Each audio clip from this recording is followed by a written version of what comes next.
반갑습니다. 오감으로 떠나는 예술 기차여행 아트 익스프레스 그림 독서입니다. 오늘 우리는 네덜란드로 한번 가보려고 합니다.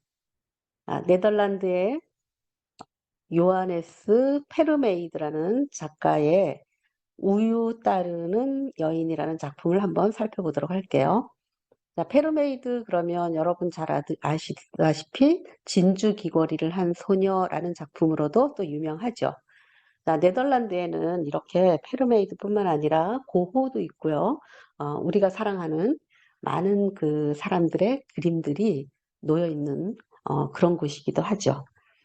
페르메이드의 삶에 대해서는 사실 알려진 것이 별로 없어요. 그리고 또 흔한 자화상도 그렇게 많이 남기지는 않았습니다.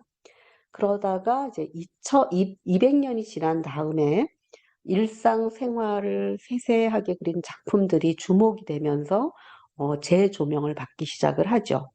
그래서 실제 그 페르메이드의 그림이 남아있는 것은 한 30여 점 정도 되고요.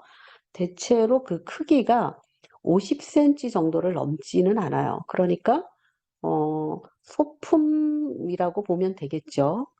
그래서 큰 그림들이 그렇게 많이 남아있지는 않지만, 일상생활의 그런 모습들, 그런 것들을 우리가 이제 꼼꼼하게 살펴볼 수 있도록 그렇게 그린 것들이 크게 주목을 받고 있습니다.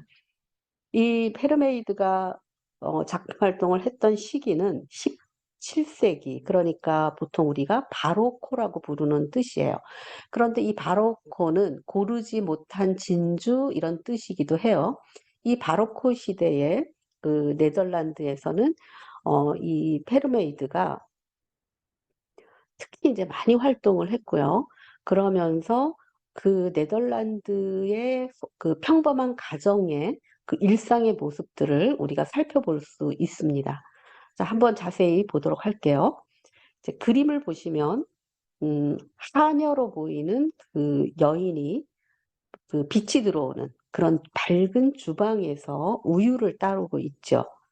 그래서 이 여인의 옷을 보게 되면 노란색 옷을 입고 있고요. 그리고 치마는 파란색으로, 그리고 앞치마가 이제 파란색이고요. 또 그 앞치마 밑에 붉은색 치마를 입고 있습니다. 그런데 보기에는 그렇게 깔끔해 보이지는 않죠. 그리고 이렇게 깨끗해 보이지는 않지만, 이렇게 원색에 가까운 색깔을 사용함으로써 그림에서는 굉장히 산뜻함을 주고 있어요. 그리고 창문으로 들어오는 그 밝은 빛은 그림을 보시면 화면의 거의 절반을 차지합니다. 그리고 앞에 그 테이블 위에 보시면 이제 빵이 있는데 아마 이 빵은 호밀빵일 것이라고 이제 생각을 되는 거죠. 그래서 네덜란드 사람들은 실제로 굉장히 검소하다고 합니다.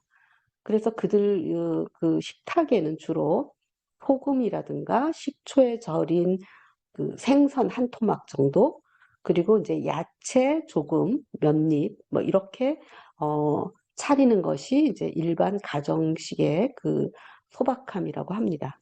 그러니까 이렇게 자신이 먹는 음식에는 그 어떤 것보다도 좀 검소하고요. 그래서 그들의 집이나 또 창고 이런 데는 그 대신 향신료가 굉장히 비쌌는데 그 향신료를 가득 이렇게 쌓아두고 사는 그런 부자들도 많았다고 해요. 자, 그러면서도, 그 네덜란드에서 우리가 흔히 볼 수 있는 그 가정의 여러 가지 풍경들, 이런 것들을 보면서 그 베르메르가 어떤 것에 본인의 그 관심을 두었는지, 그리고 그런 그림들이 때로는 기록화의 역할도 한다는 것이죠.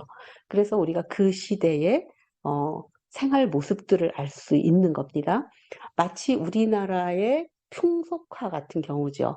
그래서 그림이 하는 역할 중에 다양한 역할이 있겠지만 그림이 하는 역할 중에는 이렇게 그 시대의 사회 생활이라든가 모습들을 우리가 살펴볼 수 있는 이런 기록의 역할을 할 수 있다는 것을 오늘 베르메이르 그림을 통해서도 다시 한번 확인할 수 있었습니다. 네, 지금까지 요하네스 베르메이드의 우유 따르는 여인이라는 작품을 함께 읽어봤습니다. 지금까지 아트 익스프레스였습니다.